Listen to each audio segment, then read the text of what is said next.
ici effectivement la Saint-Exupéry qui se prête parfaitement à cadre d'une organisation de guinguette. Alors qu'est-ce qu'on appelle une guinguette? C'est un peu une fête de printemps, une fête où les gens s'amusent, voilà, discutent, voilà, on voulait une scène ouverte un petit peu quelque part, avec un orchestre qui anime un peu l'après-midi, qui permettent aux gens, à la sortie d'hiver, de se retrouver, parce qu'on voit quand même qu'il y a un certain isolement en hiver, et donc le fait de faire la guinguette au printemps, au démarrage du printemps, voilà, permettre aux gens de ressortir, de rediscuter, de voir définir une joie de vivre quelque part, et c'est ce qu'on voulait faire nous au niveau de la commune.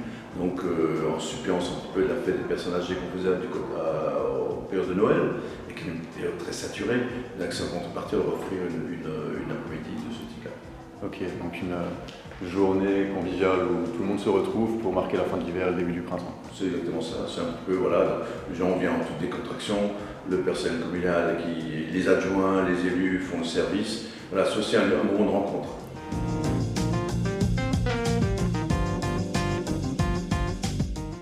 Après la période de Covid, il fallait qu'on refasse quelque chose donc à l'adresse effectivement des seniors de la commune.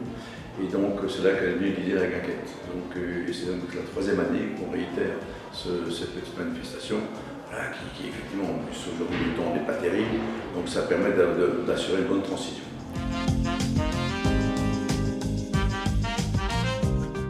Alors, donc déjà pour cette guinguette, on a fait aussi pour animer. Vous savez qu'un de nos leitmotifs au niveau de notre campagne électorale, c'était de bien vivre à Vissac. Donc effectivement, c'est de créer des événements pour tout type de population intergénérationnelle. Donc là, on s'adresse plus effectivement aux personnes de plus de 70 ans, ce qu'on appelle les personnes âgées, même si 70 ans, on peut considérer que c'est encore relativement jeune.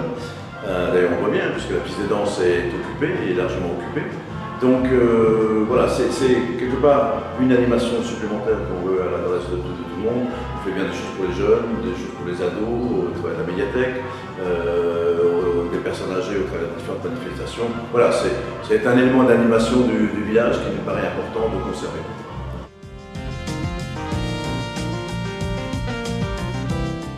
On se rend compte que c'est un besoin essentiel, la rencontre. Donc il faut que les gens puissent trouver des lieux d'échange, des lieux de rencontre. Et donc derrière, on va essayer d'adapter aussi notre animation, parce que l'intérêt c'est d'avoir une nouvelle population. Alors aujourd'hui, on est 170 qui sont venus. On a un potentiel de 400 personnes donc, qui ont plus de 70 ans. Donc on a encore de la marge de manœuvre. Et donc c'est au travers des animations qu'on va peut-être pouvoir réunir d'autres personnes, rassembler d'autres personnes, faire venir de nouvelles personnes âgées, de nouveaux couples.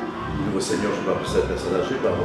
Mais voilà, pour nous c'est important et on va bientôt voir le renouvellement du salon de jumelage. On va faire un bal ici, le bal public le 13 juillet au soir. Là aussi, c'est un moment où on va réunir beaucoup de monde autour d'un feu d'artifice, c'est vraiment important.